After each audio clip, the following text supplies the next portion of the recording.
ራስ ጉዳይ አይደለም። እሺ ብቻ አንቺ ተጠንቀቂ ያደራ ገመዱ። አይ ሮቤል አንተን መሸወድ አልችልም። ሚራ እውነትን ተናገረች። ሳራ እንደሞተችና እንዲሁም ደግሞ በህይወት እንደሌለች ለአድናን ነገረችው። አድናንም በጣም ደነገጠ። ለዋና ቆይ ግን ምን ብዬ ነው ለዋና የምነግራትኝ? ምክንያቱም ደግሞ ሳራ ሞታለች ብዬ ልነግራት ነው ወይ? ቆይ እንዴት ብዬ አለ። በጣም አለቀሰ፣ በጣምም አዘነ። ሳራ በፍጹም በህይወት ትኖራለች ብሎ ሲያስብ እንደነበረም ነገር ግን አሁን ላይ የለችም በህይወት ሲባል በጣም ነበር የደነገጠው። ሚራና ሮቤልም ግራ ተጋብተዋል። ሚራን በጣም ሲያጨናንቃትኝ ሮቤል እንዲሞት ካልፈለግሽ ሳራ የት እንዳለች ተናገሪ እውነቱን ሲላት ነበረ። ሳራ በህይወት እንደሌለች የነገረችው። ቆይ እንዴት እንደዚህ ሊሆን ይችላል ብሎም ይላታል። ግን ሚራ ደግሞ የተናገረችው ደግሞ ሮቤልን እንዳይገለውና ምንም አይነት ሮቤል ላይ ጉዳት እንዳያደርስበት ነበረ። አድናን በጣም ነበር የደነገጠው። ሳራ በህይወት የለችም ስትለው በጣም ደነገጠ። አድናን ቤት መጥቶ እየተጨናነቀ ያለ ሉአና ቆይ ምን ሆነ ነው አድናን ብላም ስትጠይቀው ግን ደግሞ አድናን ምንም አይነት መልስ መመለስ አልቻለም ነበረ።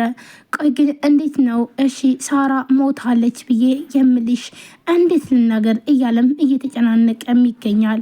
ሉአና አድናን እባክህ ንገረኝ እውነቱን ምንድነው የተፈጠረው ነገር? ቆይ ግን ያጨናነቀህ የሚራ ጽንስ ነው ወይንስ እንዴት ነው ብላም ትጠይቀዋለች። እንዲሁም አድናን ወይ መጥፎ ሰውና እንዲሁም ክፉ ሰው እኮ ምንም አይሆንም፣ ስለዚህ የእሷ ነገር ምንም አላጨናነቀኝም ብሎም ይላታል። እንዲሁም ሉአና በጣም ግራ መጋባት ታዲያ ምንድነው የተፈጠረው ምን ሆነ ነው ብላም ትጠይቀዋለች። አድናን ግን ደግሞ ይህን ነገር ይፋ አድርጎ መናገር ለሱ በጣም ከባድ ነበረ። ምክንያቱም ደግሞ ሳራ በህይወት የለችም ብሎም ቢነግራትኝ ለሷም እንደምትጎዳና እንዲሁም ደግሞ ቃል ገብቶላት ነበር። ሳራ ከየትም ብዬ አመጣልሻለሁ፣ ሳራን አገናኝሻለሁ ስላላትኝ ግን ደግሞ አሁን ላይ ግን እንደዚህ ሲሰማ በጣም አዘነ። ለሉአና ብነግራትኝ ምን ይፈጠረውን? ሉአና እህትሽ ሳራ ሞታለች ብዬ ስነግራት ምን ስትልሆን እያለ ማስተባበር ነበረበት። ሉአና በጣም አስገድዳ ቆይ ምን ሆነ ነው ምን ተፈጥሮ ነው ለምንስ ነው እንደዚህ የምትሆነው ብላም ስትለው እሱ ግን ደግሞ በቃ ልንገራት ሆን እንዴ እህትሽ ሳራ ሞታለች ብዬ አያይ በፍጹም ይሄንን ነገር ማድረግ የለብኝም። በቃ አሁን ላይ ዝም ልበልና በኋላ ላይ የሚመጣውን ነገር እሷ ከተረጋጋች በኋላ ሁሉንም ነገር ቀስ ብላ ትሰማለች በማለት ይመልስላታል። ሉአናም በጣም ስላስገደደችው እንዲሁም አድናን ሌላ ነገር መናገር ነበረበት። እናም መንገድ ላይ ስመጣ ከባድ የመኪና አደጋ አይቼ እሱ በጣም ረበሸኝ ብሎም ይላታል። ሉአናም እውነት መስሏት በጣም ታዝናለች እና በጣም ተጎዱ ሰዎቹ እንዴት ሆኑ ብላም ትጠይቀዋለች። እንዲሁም አድናን ግራ መጋባት ይህን ነገር እውነቱን ተናግሮ ቢገላገል በጣም ደስ ይለው ነበር። ነገር ግን ደግሞ ሳራ ሞታለች ማለት ለሱ በጣም ከበደው። ስለዚህ እንዴት አድርጌ መናገር ይችላለው እያለ ሉአና አድናን እንዲረጋጋ ነበር የፈለገችው። በቃ አሁን እኮ ስሜት ግን በጣም ጎድተዋል። ለማንኛውም በዚህ ጭንቀትህ እኔ ላናግርህ አልችልም፣ ተረጋጋና ከዛም በኋላ ሁሉንም ነገር እናስተካክላለን ብላም ትነግረዋለች። እንዲሁም አድናን እሺ በቃ ችግር የለውም አሁን ለማንኛውም በጣም ቀላለው ብሏት ይሄዳል። ሉአና በጣም ተገረመች። የኔ የዋህ እውነት ሰው ግን እንዴት በዚህ ሰዓት እንደዚህ ያዝናል? እንደውም ሌላው አንዳንዱ ሞባይሉን አውጥቶ ይቀርጻል እንጂ በፍጹም እንደዚህ አያዝንም። እናም አድናን በጣም ምስኪን ሰው ነው፣ ስለዚህ በጣም ስሜቱን ጎድቶታል ብላም ትላለች ሉአና። ሚራና ሮቤልም በጣም ተጣሉ። ሚራም አሁን ላይ ይውልህ ተኩሸም ቢሆን እንቅም አድርጌ ቢሆን እገልሃለሁ ትለዋለች። ታዲያውን አንቺ እዚህ ጋር እኔ ልትገኝ ነው ወይ? ለማንኛውም ግን እሷን እኔ ትቻታለሁ ይላታል። ይውልህ አንተ የሌኔ ቆሜ እዚህ ጋር አንተ የሌላ ሰው ስትሆን በፍጹም ማየት አልፈልግም ብላ ሚራን በጣም ትናደዳለች፣ በጣም ትበሳጫለች። ዋክሽን ተረጋጊ ቢላትም ግን ደግሞ ልትረጋጋ አልሞከረችም። ሮቤልም አሁን ላይ እኔ ለሷ ለሉአና ምንም አይነት ስሜት የለኝም፣ ከፈለገች እንደ እህቷ ድፍት ብላ ብትቀር እኔ ምንም አይመስለኝም፣ ስለዚህ አይመለከተኝም፣ እኔን ተይኝ በቃ ብሎም ይላታል።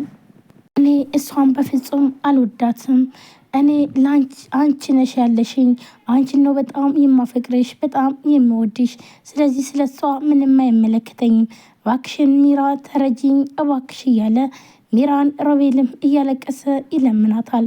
ሚራን በጣም ተናዳ በቀሏን እየተበቀለችውም ትገኛለች። ሚራ እያስመሰለችና እንዲሁም ደግሞ እያለቀሰች እየመሰለች አሁን ላይ ለአድናን እያዘነች ሳራ ካሁን በኋላ አትመጣም፣ ሳራ ሞታለች ብላም ነበር የነገረችው። በጣም አዘነ። ይህ ደግሞ ምን ማለት ነው ብሎም ነበር ጠየቃትኝ። ምክንያቱም ደግሞ እንግዲህ ውድ ቤተሰቦቼ ሉአና አሁን ላይ አድናንን እህቴን አምጣልኝ ብለዋለች። ስለዚህ እህትሽን ደግሞ ኬትን ብዬ አምጥቼ አገኘንሻለሁ ብሏታልም። ስለዚህ በዚህም ጉዳይ ነበረ የት አለች ብሎም ሲጠይቃትኝ እንግዲህ ሮቤልን እንዳልገለው ከፈለግሽ ስለዚህ የት እንዳለች ተናገሪ አላት ማለት ነው። እናም ድሮ እንደዚህ ሲላት ነው እንግዲህ እውነቱ የወጣው። መጨረሻው ምን ይሆናል የሚለውንም የምናይ ይሆናል።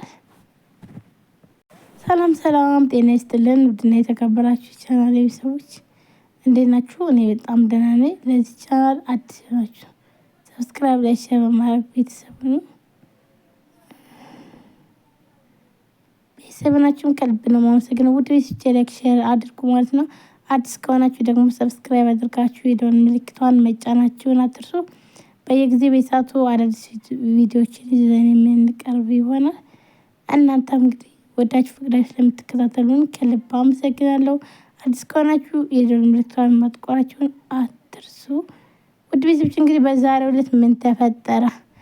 ሉአና እንግዲህ ከቤት እንደወጣችና እንዲሁም ደግሞ ሳራ እስካሁን ድረስ ማንም የት እንዳለች እንኳን አይታወቅም ማለት ነው። ስለዚህ በዛሬው ዕለት ግን ሳራ ያለችበትን ሮቤል ማለትም አድናን አውቋል ማለት ነው። ነገር ግን አድናን ቢያውቅ ግን ደግሞ ግዴታ እንግዲህ ያ መናገር አልቻለም ለአንድ ነው ለሉአና። ይህንን ከተናገረች ደግሞ በጣም ከባድ ነው የሚሆነው። አድናንም በፍጹም ይህንን እኔ ማመን አልችልም፣ ምክንያቱም ደግሞ ሳራ በፍጹም ልትሞት አትችልም ብሎ በጣም ተደነጋግጦ ነበር የነገራትኝ። እና ሚራ እባክሽን ወደ ራስሽ ተመለሺ፣ ሳራ የት ነው ያለችው? እውነቱን ተናገሪ ብሎም በሚያስጨንቃት ሰዓት ሳራ አዝናለው ሞታለች፣ ካሁን በኋላ አትመጣም ብላ ነበር የነገረችው። ይህንን እያዘነ ነበረ እንግዲህ የሄደው ማለት ነው። በሚሄድበትም ሰዓት እንግዲህ ሁላችንም እንደምናውቀው ወደ ሉአና ነበር የሚሄደው ማለት ነው። ሉአናም እንግዲህ በጣም ተረብሾና ተቃይሮ ሲመጣ ምን ሆነ ነው? ምን ያጋጠመ? በምን ምክንያት ነው እንደዚህ የሆንከው? ትለዋለች ማለት ነው። ስለዚህ በዚህ ጉዳይ ነው ማለት ነው። ውድ ቤተሰቦቼ አሁን ላይ ሉአና እንግዲህ እህቴ ትመጣለች፣ ሳራ ካሁን በኋላ ትመጣለች ብላ ነበር ስታስብ የነበረው። አሁን ትገኛለች ብላት፣ ነገር ግን እንግዲህ መናገርም ከበደው። ስለዚህ በፍጹም ይህን ነገር መናገር አልቻለም። ነገር ግን ደግሞ ሉአና ከተረጋጋች ምናምን በኋላ ቀስ ብዬ እነግራታለሁኝ ብሎ ማስቧል ማለት ነው። ሉአና እንግዲህ እህቷ ሳራ እንደሞተች ስታቅ ምን ይሰማታል? ምክንያቱም ደግሞ ለእህቷ ብላ ነው እዚህ ጋር እየኖረችው ማለት ነው። አሁን ላይ ግን እህቷ